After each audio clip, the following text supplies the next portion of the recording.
Hamdan lirabbil alamin, asyhadu an la ilaha illallah wa asyhadu anna Muhammadan abduhu wa rasuluh.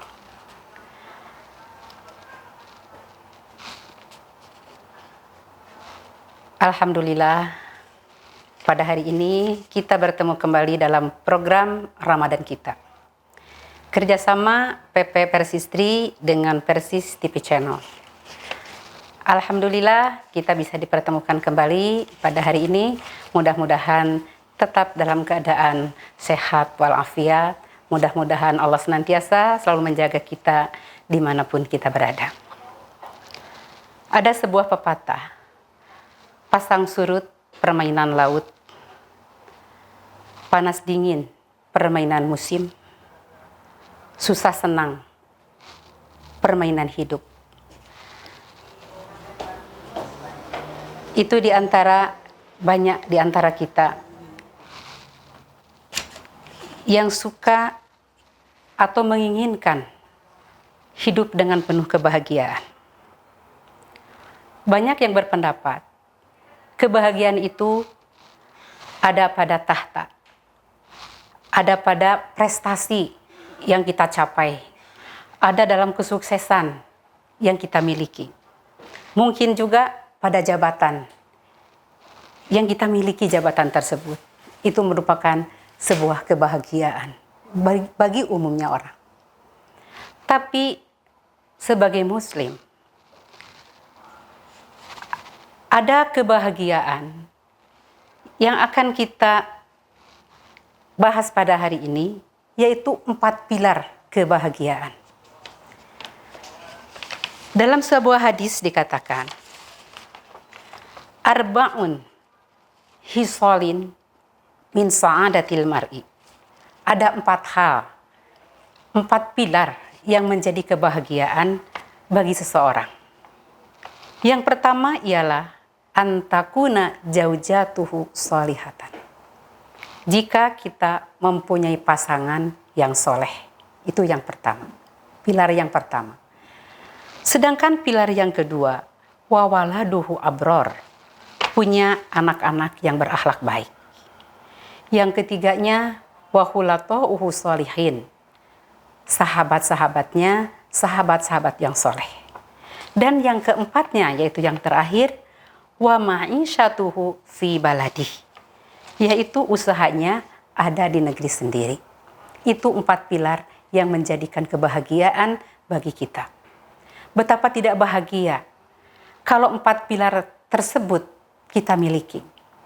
Yang pertama, kita mempunyai pasangan yang soleh, seorang suami yang soleh, seorang istri yang soleh. Betapa sangat nikmatnya saling mengoreksi ketika kita ada kekeliruan, tapi dengan koreksi yang nikmat, dengan koreksi yang enak kita rasakan, karena yang mengoreksinya orang yang soleh. Tentu saja koreksinya juga akan terasa bagi kita, merupakan sebuah koreksi yang menimbulkan perubahan bagi kita. Dalam Al-Quran dikatakan, a'udzubillahi minasyaitonirrajim, hunna libasul lakum wa antum libasul lahunna. Istri adalah merupakan pakaian bagi suaminya, dan suami pun adalah pakaian bagi istrinya. Artinya fungsi pakaian diantaranya saling menutupi aib, saling menutupi kekurangan. Karena semua orang pasti ada kekurangan, ada kelebihan. Masalah kelebihan nggak perlu dibahas, tapi masalah kekurangan, nah disinilah yang penting kita perlu saling menambahkan ketika ada kekurangan, sehingga menjadi pas dengan kekurangan tersebut. Ketika kita ada kekeliruan, maka suamilah yang akan mengoreksi kita. Ketika suami kita ada kekeliruan, maka kita pun siap untuk mengoreksinya. Betapa nikmatnya dikoreksi dengan orang-orang yang soleh. Nah, itu yang pertama, pilar yang pertama. Kemudian yang kedua, kita memiliki anak-anak yang soleh. Dari pasangan suami istri yang soleh, tentu saja dia akan mendapatkan pasangan yang soleh. Karena sejak awal pun niat berumah tangga, dia sudah memiliki 4 kriteria yang Rasulullah ajarkan kepada kita. Di antaranya kriteria dalam memilih pasangan itu Yang pertama harus cantik, yang kedua harus punya harta, yang ketiganya mempunyai kedudukan, kemudian yang keempatnya yang paham tentang agama. Tapi Rasul mengatakan utamakan yang keempat, yang paham agama. Pasti kamu akan mendapatkan kesenangan. Nah, yang keempat inilah yang menjadi patokan bagi kita. Karena kecantikan, kekayaan, ataupun kedudukan bisa hancur, bisa rusak tanpa agama. Tapi kalau menggunakan agama, yang 4 hal itu yakin akan menjadikan sesuatu yang bisa kita nikmati. Nah, dengan kekuatan yang itu, kita memiliki pasangan yang soleh, maka akan melahirkan keturunan yang berakhlak baik. Karena yakin dibina oleh 2 insan yang soleh, maka lahirlah putra-putri yang berakhlak baik. Karena paham benar dengan apa yang Rasul wasiatkan, bagaimana cara menumbuh kembangkan putra-putri kita, sehingga putra-putri kita benar-benar menjadi putra-putri yang berakhlakul karimah. Nah, mudah-mudahan kita senantiasa diberikan oleh Allah kekuatan, keterampilan dalam mendidik putra-putri kita, sehingga kita benar-benar mempunyai generasi yang berakhlakul karimah dan menjadi jariah bagi kita. Itu pilar yang kedua. Sedangkan pilar yang ketiga, punya teman bergaul yang soleh. Karena kita perlu juga bergaul, jangan hanya di dalam rumah bergaul dengan keluarga, tapi kita pun perlu bergaul keluar, di luar rumah. Nah, sahabat-sahabat kita pun kita harus memilih hanya sahabat-sahabat yang soleh, yang perlu kita sahabati. Teman boleh, silakan banyak. Bahkan sekarang lebih banyak teman di dunia maya dibandingkan dengan dunia nyata. Karena kita sekarang musimnya orang berhubungan mungkin melalui FB dan lain sebagainya, sehingga lebih banyak teman-teman di dunia maya. Tapi perlu memilih juga, karena banyak teman yang bisa menyesatkan kita. Al-mushahabatu tasrikut tabi'ah. Persahabat itu suka mencuri tabiat. Maka perlu kita benar-benar memilih bagaimana kriteria dalam memilih sahabat. Ada sebuah hadis mengatakan, ada yang bertanya kepada Rasulullah, "Ya Rasulullah, ayu julasa ina khair?" Dia bertanya kepada Rasulullah, tempat bergaul mana yang baik? Maka dijawab, yang pertama adalah man dzakarukumullahu ru'yatuhu. Yang pertama, carilah tempat bergaul itu yang mengingatkan kita kepada Allah, ru'yatuhu, pandangannya, pendapatnya, idenya. Ketika dia mengeluarkan pendapat, mengeluarkan ide, selalu membuat kita menjadi ingat akan Allah. Orang yang selalu ingat akan Allah pasti tidak akan bangor, tidak akan berbuat yang tidak diperkenankan oleh Allah dan Rasul-Nya.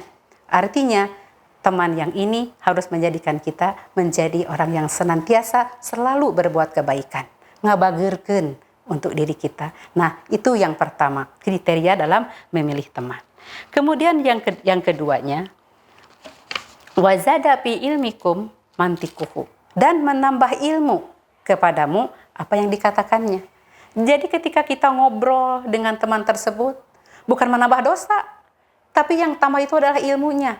Walaupun ilmu hanya sekedar membuat masakan, upamanya membuat gudeg lah salah satu contohnya, kita nggak tahu bagaimana caranya, ternyata dengan ngobrol dengan orang yang punya ilmu masak, ternyata kita menambah juga ilmu dalam memasak tersebut. Nah, itu tempat bergaul kita, sehingga bisalah itu dijadikan teman bagi kita, karena menambah ilmu bagi kita. Jadi orang yang pertama tadi kriterianya harus menjadikan kita menjadi orang yang baik, yang kedua menjadikan kita orang yang pintar. Dengan bergaul dengan orang tersebut, bersahabat dengan orang pintar, maka kita akan menjadi pintar, banyak ilmunya.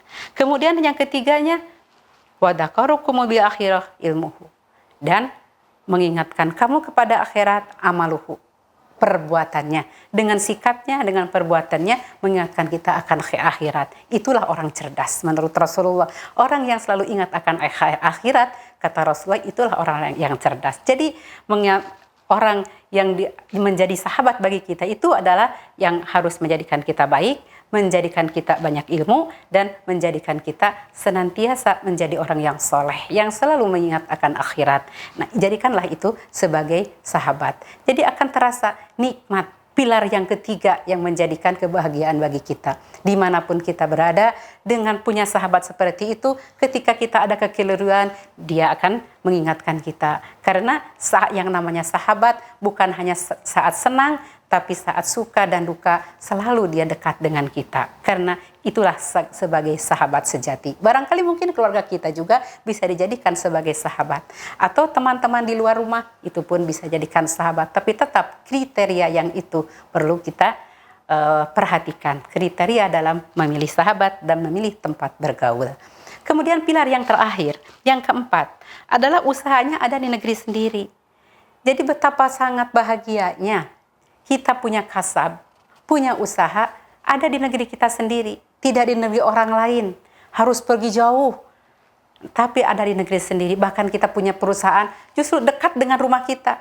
Tanpa menggunakan kendaraan pun perusahaan kita karena dekat. Nah, itulah yang lebih menikmatkan bagi kita. Jadi ada 4 pilar yang menjadikan kebahagiaan bagi seseorang, yaitu yang pertama, dia mempunyai pasangan yang soleh. Yang kedua, putra-putrinya menjadi putra-putri yang berakhlak baik. Kemudian yang ketiganya, punya sahabat yang soleh. Ya, dan yang keempatnya, dia punya usaha di negerinya sendiri. Tidak perlu jauh-jauh pergi merantau ke negeri orang, tapi dia punya kasab ada di negerinya sendiri. Nah, itu 4 pilar yang menjadikan kebahagiaan bagi kita. Betapa nikmatnya. Kalau 4 yang tadi kita miliki, mudah-mudahan kita selalu memohon kepada Allah agar senantiasa 4 pilar yang tadi jangan sampai rusak, jangan sampai kena virus karena kerusakan-kerusakan tersebut. Jatuh salah satu, tumbang salah satu pilar, berarti kebahagiaan kita sedikitnya ada kerusakan. Mudah-mudahan kita selalu bisa menjaganya dan kehidupan kita senantiasa terus dalam kebahagiaan. Tapi bukan bahagia di dunia, tapi sampai di akhirat pun. Karena kita senantiasa berdoa, fi dunya hasanah wa fil akhirati hasanah. Kita mendapatkan kebaikan di dunia dan juga mendapatkan kebahagiaan di akhirat. Mungkin itu saja yang dapat kita bahas pada hari ini. Aqulu qauli hadza wa astaghfirullah li wa lakum. Wassalamualaikum warahmatullahi wabarakatuh.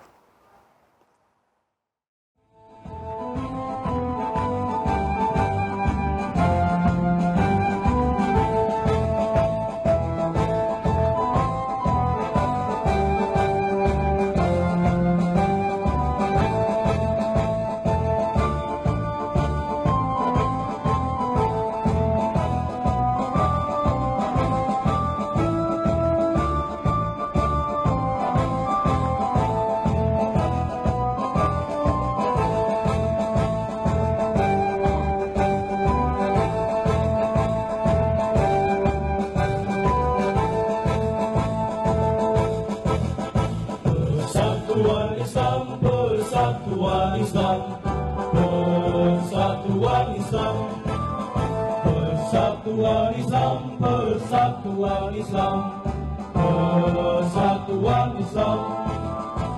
Tegakkan Al-Quran dan As-Sunnah di dalam terjumur dan berfikir. Tahayul bid'ah murabak di muka bumi, muncullah persatuan Islam. Tahayul bid'ah murabak di muka bumi, muncullah persatuan Islam. Persatuan Islam, persatuan Islam.